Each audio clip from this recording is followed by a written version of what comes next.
Gulat na China, mga tol. Ito pala ang plano ng Pilipinas, no? At US lihim daw na inarmasan ang mga kaalyado. Uy, ito ang ating panonoorin at bibigyan ng reaction video, mga kapatid, mula rito sa channel ni BTV Pinas. Mga tol, huwag mong kalimutan mag-subscribe sa kanyang YouTube channel. Nakalagay po ang link sa ibaba. At kung bago ka pa lamang dito at trip mo yung mga ganitong klaseng reaction video and commentary, syempre huwag mong kalimutan mag-subscribe. Click mo na rin ang notification bell para ma-notify ka pag may mga bago tayong reaction video tulad nito. Huwag na natin patagalin pa.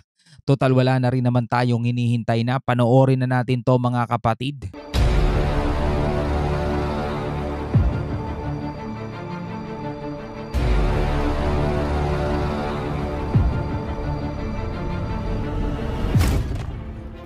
Good news ito, kabayan, dahil sa pambubuli ng China sa Pilipinas, karagdagang barko para sa ating Philippine Coast Guard ibibigay ng bansang Japan. Wow! At Estados Unidos tahimik na inaarmasan ang bansang Taiwan. Kaya China nagkukumahog sa galit. Paghahanda sa posibleng pagsalakay, mas pinatindi. Nanggigigil na sila lalo, mga tol. Nanggigigil na lalo. So, eto, bang bibigay daw ng barko ang Japan, mga tol. Uy, tignan natin to. At yan ang balitang hatid ko sa inyo ngayong araw. Kaya't kung bago ka pa lamang dito, ay baka pwede mo naman i-click ang subscribe at like button para lagi kang updated sa susunod kong video. So ano pang hinihintay natin? Tara, simulan na natin.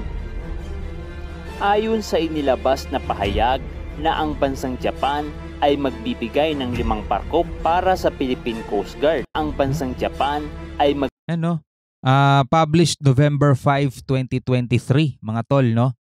Japan to give PCG 5 ships, mga tol, 5 barko. Biruin mo nga naman, tol. So gaano kaya kalalaki tong barkong to, no? Ipagpatuloy natin mula sa CNN Philippines to, no? Philippine staff. Alright, so tuloy natin. Magbibigay ng 5 barko para sa Philippine Coast Guard na malaki ang maitutulong sa pagbabantay sa soberanya ng Pilipinas na patuloy na inuokupa ng bansang China sa pamamagitan ng pwersahang pagpapalayas sa mga Pilipinong mangingisda, kasama na nga dyan ang panghaharas sa law enforcement ng bansa. Ang barkong ibibigay ng bansang Japan ay umaabot ang haba sa 97 meters. Wow! Na isang uri ng multi-role response vessel. Ooh. Ang laki ng barkong ito ay katumbas ng pinakamalaking barko ng Philippine Coast Guard. Wow. Na Teresa Magbanwa. Ayon sa Pilipinas. So hindi ito yung mga patrol boat lang o gunboat na mga maliliit, mga tol, no? Kasing laki daw ng pinakamalaking barko ng PCG. Ganong kalaki yung barkong ibibigay. Tapos kung lahat puro ganon, 5, eh wow!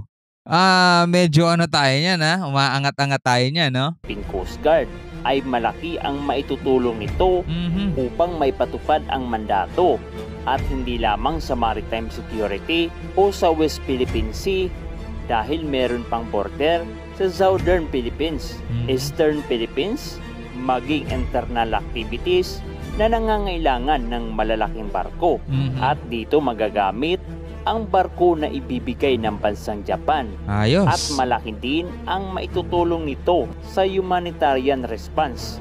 Ang patuloy na suporta ng ibang mga bansa sa karapatan ng Pilipinas sa West Philippine Sea ay labis na magpapalakas lalo sa ating hukbo at sa sambayan ng Pilipino na tayo talaga ang tunay na may karapatan sa lugar at hindi ang mga Chinese na tila na masya lang sa lugar at pagkatapos sila na agad ang nagmamay-ari sa lugar. Kaya't ang karagdagang asset na maidaragdag sa ating hukbo, lalo na sa Philippine Coast Guard, ay napakalaking tulong dahil alam naman natin na sila madalas ang nasa front kung mayroong pangaras na ginagawa ang China. At makikita natin na talagang kulang ang asset ng Philippine Coast Guard upang ipantapat sa Coast Guard ng China. Kulang. Pero kahit ganun pa man ay hindi nagpapatinag ang ating Philippine Coast Guard sa ginagawang pananakot ng China sa Pilipinas.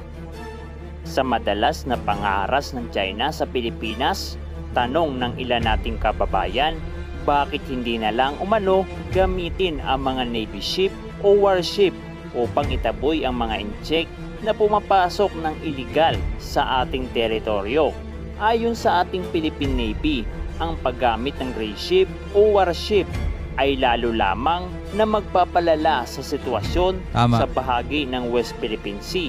Dahil kung sakaling magpadala ng mga warship ang Pilipinas, ay magpapadala din ng mga warship ang China na mas malalaki pa kesa sa inaasahan natin, na lalong magpapatindi ng tensyon sa West Philippine Sea. Tama, yun na yung talagang iniiwasan yung pwede naman kasi talaga gumamit tayo ng Navy kung handa ang ating puwersa, kung handa ang ating bansa sa kaakibat na consequence noon mga tol, no, kapag yun ang ginawa ng ating mga kinauukulan. So ang kailangan talaga nating gawin, magdagdag ng Coast Guard, at syempre yung Coast Guard natin, yun ang kailangan ng haharang, ng hahabol, at nagpapalayas ng mga dayuhang barko dito sa ating soberanya. Kaya nga sila yung tinatawag ni Senator Robin na pulis karagatan di ba? Yun ang trabaho nila. Hindi yung tipong may mga Coast Guard tayo, andirito tayo sa loob ng ating soberanya, nagpapatrol yung mga Coast Guard, meron tayo mga misyon na gagawin. Sabay andiyan yung mga dayuhan, Coast Guard na pilit na umaangkin sa ating soberanya, tapos tayo yung itinataboy, tayo yung pinapaalis, tayo yung binabangga. Pero di ba nakakatawa, di ba? Katawa-tawa ang nagiging dating natin. Di ba? Imagine mo na lang mga tol, meron kang isang bakuran, meron kang isang bakanting lote, di ba?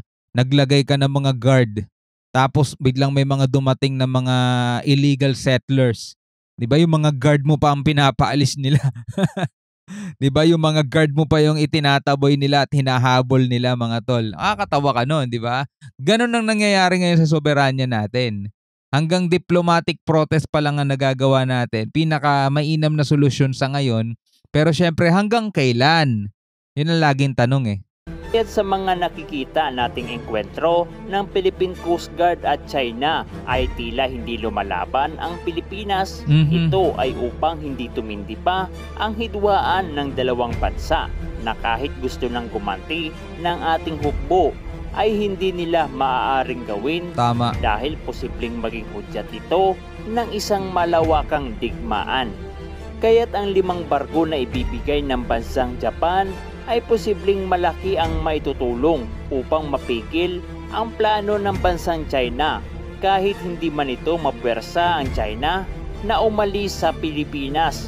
Ay may papakita naman natin na tayo ang may karapatan sa ating soberanya sa West Philippine Sea. Tayo talaga. Samantala sa iba pang balita, Estados Unidos tahimik nga bang inaarmasan ang bansang Taiwan upang kung sakaling sumalakay ang China sa isla ng Taiwan ay handa ito na lumaban ng sabayan.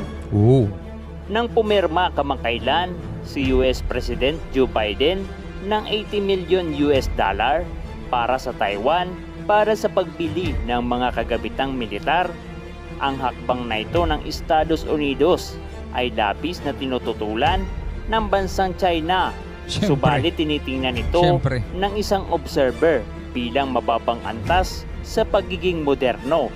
Subalit iba naman ang paniniwala ng China.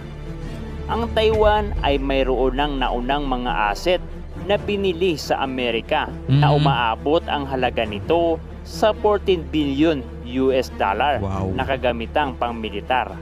Kaya't ang halaga na pinirmahan ni Joe Biden ay maliit lamang na halaga kumpara sa ginastos ng bansang Taiwan na nagmula mismo sa kanilang pondo at magagamit ito upang depensahan at protektahan ang kanilang bansa laban sa China. O di ba? Kita nyo yung Taiwan, no? Napakaliit na bansa lang yan mga tol, isla nga lang yan Pero gumagasto sila ng malaking pondo para sa kanilang military. Kaya dito sa Pilipinas, kailangan talagang bigyan ng pondo yung ating sandatahan kasi sila talaga yung humaharap mga tol Sa totoo lang, bad trip na yung mga yan. Piko na yung mga yan. Gustong-gusto ng gumanti niya pero hindi nila ginagawa mga tol. Talaga yung pagtitimpi nila sobra-sobra. 'Di ba? Yung ating haba ng PC natin sa pagtitimpi, no match 'yun sa pagtitimpi nila mga tol. Kailangan lang talaga nila ng suporta, kailangan nila ng tulong, kailangan nila talaga yan ng karagdagang assets. Kasi sila yung nasa front line 'di ba? Nandiyan sila sa karagatan Kailangan talaga mabigyan sila ng pondo. Na nagtatangka na sila ay sakupin upang igiit na China umano ang may karapatan sa kanilang bansa kahit sinasabi ng Taiwan na hiwalay sila sa mainland China. Ang Estados Unidos ay tila tahimik lamang, subalit meron itong ginagawang aksyon upang pagtibayin ang ugnayan sa bansang Taiwan. At isa na nga dito ay ang palakasin ang puwersa ng militar upang kayang makipagsabayan sa puwersa ng China. Ayon sa isang ulat na bago matapos ang dekada ay posibleng sumalakay ang puwersa ng China sa Taiwan. Kaya naman araw-araw na minomonitor ng sandatahang lakas ng Taiwan ang bawat galaw ng China. Kasama na dito ang palagiang pagpapalipad ng mga fighter jet ng China sa katubigang sakop ng bansang Taiwan. Ikaw kabayan, ano ang reaksyon? Kita nyo na mga kapatid kung ano ang nangyayari. Kailangan talaga natin ng mga kaalyado, di ba? Kahit na sabihin nating historically naging threat sa atin ang Japan, pero tignan nyo naman kung anong tulong na ibinibigay nila sa Pilipinas. Pero inyo magbibigay ng 5 barko, di ba? At hindi lang Japan ang mga tumuligsa mga tol.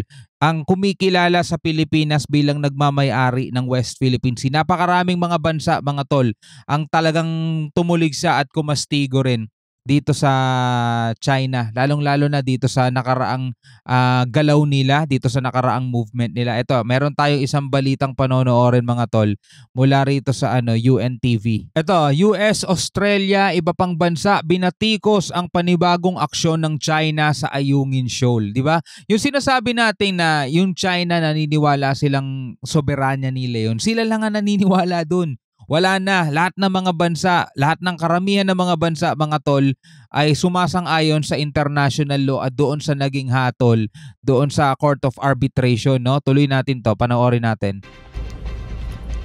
Nagpahayag ng suporta ang Estados Unidos, Australia at iba pang mga bansa kaugnay ng panibagong mapanganib na aksyon at pangaharas ng mga barko ng China na isinagawa laban sa Rotation and Resupply o RORE mission ng Pilipinas sa Ayungin Shoal nitong Biyernes, November 10. Binweltahan United States Ambassador to the Philippines Mary Kay Carlson ang patuloy na panggigipit ng People's Republic of China at iginiit na mananatili ang Washington DC bilang kasangga ng Maynila para sa isang free and open Indo-Pacific. Ayon kay Carlson, naging matagumpay ang misyon ng Pilipinas sa Ayungin Shoal sa kabila ng patuloy na panggigipit ng China at nananatiling legal ang paraan ng pagresupply ng bansa sa ating mga puwersa sa BRP Sierra Madre na matatagpuan sa buong Exclusive Economic Zone o despite continued People's Republic of China harassment, the Philippines successfully and lawfully resupplied its forces on the BRP Sierra Madre at Ayungin Shoal, located wholly within the EEZ, an exclusive economic zone yan mga tol. And US and Philippines stand together as friends, partners, allies for a free and open Indo-Pacific, di ba? Yung ibang bansa mismo alam na alam kung anong ginagawa ng China. Yung mga Pilipinong iba, mga pro-China, nagbubulag-bulagan na lang talaga, no? Mga puwersa sa BRP Sierra Madre na matatagpuan sa buong Exclusive Economic Zone o EEZ ng bansa. Tiniyak nito ang patuloy na pagtulong ng US bilang kaibigan at kapartner. Nanawagan naman si Australian Ambassador to the Philippines HKU sa China na respetuhin ang United Nations Convention on the Law of the Sea o UNCLOS. Ayon sa kanya, muli na namang nababahala ang Australia sa mga papanganib na gawain ng China, kasama na ang paggamit ng mga water cannons ng mga Chinese vessels sa EEZ ng Pilipinas. Binigyan diin nito ang pagsunod sa batas ay pang-international, partikular na ang UNCLOS, na pangunahing bahagi ng pandaigdigang kapayapaan at seguridad. Sumang-ayon naman ang mga ambassador ng Japan at United Kingdom sa Maynila sa pagtutol sa mga aksyon na nagpapalala ng tensyon at sumisira sa kapayapaan sa rehiyon. Sinabi ni Japanese Ambassador Kazuhiko Koshikawa na binigyan nila ng mataas na halaga ang malaya at bukas na sistema ng karagatan na batay sa batas tulad ng napag-usapan ng Japan at Pilipinas sa pagbisita ni Prime Minister Fumio Kishida noong nakaraang linggo. Hindi anya katanggap-tanggap ang anumang panggugulo at aksyon ng nagpapataas ng tensyon.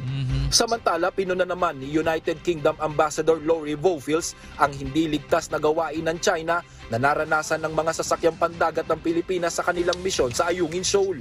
Pagtitiyak nito, patuloy silang susuporta sa Pilipinas sa pagtutol sa mga aksyon na sumisira sa kapayapaan at katiyakan sa South China Sea at maninindigan sa pagtuon sa UNCLOS, kung saan ang 2016 Arbitral Award ay final at legally binding sa parehong bansa.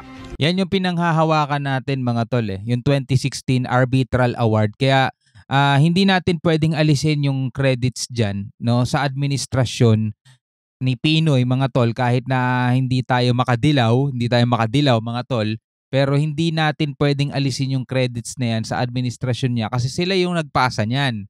'Di ba? At naipanalo natin yan noong 2016 dahil nga nagpasa sila ng complaint, 'di ba? Kung hindi nila ginawa 'yon, wala tayong 2016 Arbitral Award, mga tol, no? Tuloy natin. 2016 Arbitral Award ay final at legally binding sa parehong bansa. Nag-post din sa kanyang official X account si German Ambassador to the Philippines Andreas Papernoshka para magbigay ng suporta sa Pilipinas kaugnay ng nangyaring insidente.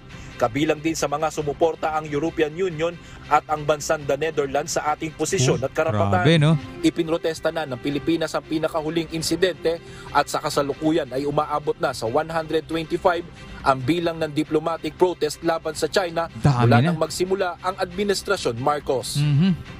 Diyos ang aming sandigan, Sir. Biruin nyo, no? Napakaraming mga bansa ang sumusuporta sa Pilipinas. Sa kabilang banda, mga tol, ang China, sila yung agresibo. Kahit na yung batas na sinasabi nila ay pansarili lang nila. Tayo, suportado na tayo ng napakaraming bansa. Suportado pa tayo ng 2016 Arbitral Award. Diba? UNCLOS, international law, suportado tayo ng mga yan. Pero tayo pa rin yung bansa na binubulas, hinaharas, mga tol. Kaya hanggang kailangan talaga natin magpalakas, no? Kailangan talaga natin maging matigas din balang araw, no? So hanggang sa muli mga kapatid, comment ka na lang sa baba kung ano masasabi mo rito. Ako nga pala si Shobal D. Peace out.